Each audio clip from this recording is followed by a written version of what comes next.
রাজধানী উন্নয়ন কর্তৃপক্ষের রাজুক প্লট বরাদ্দে দুর্নীতির অভিযোগে দুদকের করা মামলায় পলাতক সাবেক প্রধানমন্ত্রী শেখ হাসিনা, বোন শেখ রেহানার মেয়ে ও সাবেক British MP tulip Rizwana Siddique, ছেলে রাদওয়ান মুজিব সিদ্দিক ও অপর মেয়ে আজমিনা সিদ্দিকের বিরুদ্ধে গ্রেপ্তারি পরোয়ানা জারি করেছেন আদালত।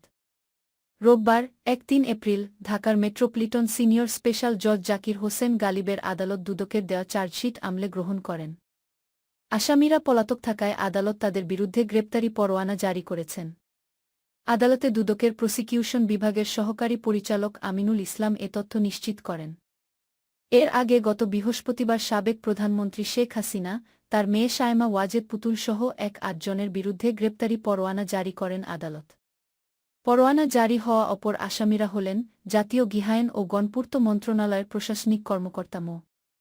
সাইফুল ইসলাম সরকার, জ্যেষ্ঠ সহকারী সচিব পূর্বী গোলদার, অতিরিক্ত সচিব কাজী ওয়াছি উদ্দিন, সচিব মো.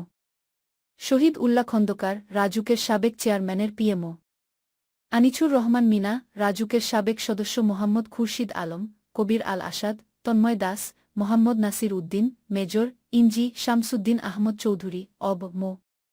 নুরুল ইসলাম, পরিচালক শেখ শাহিনুল ইসলাম, উপপরিচালক মো. হাফিজুর রহমান, হাবিবুর রহমান, মোহাম্মদ সালাহ উদ্দিন এবং শরীফ আহমেদ শেষের ২ জন তদন্তে প্রাপ্ত আসামি।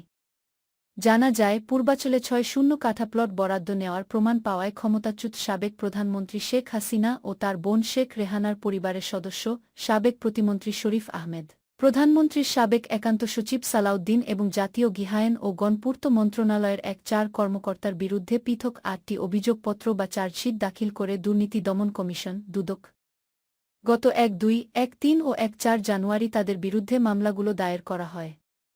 আসামিদের বিরুদ্ধে অভিযোগ, সরকারের সর্বোচ্চ পদাধিকারী ও পাবলিক সার্ভেন্ট হিসেবে বহাল থাকাকালে সাবেক প্রধানমন্ত্রী শেখ হাসিনা ও তার পরিবারের উপর অর্পিত ক্ষমতার অপব্যবহার করে বরাদ্দ পাওয়ার যোগ্য না হওয়া সত্ত্বেও অসৎ উদ্দেশ্যে পূর্বাচল আবাসন প্রকল্পের ২-৭ নম্বর সেক্টরের ২০৩ নম্বর রাস্তার ৬টি প্লট বরাদ্দ দেওয়া হয়েছে।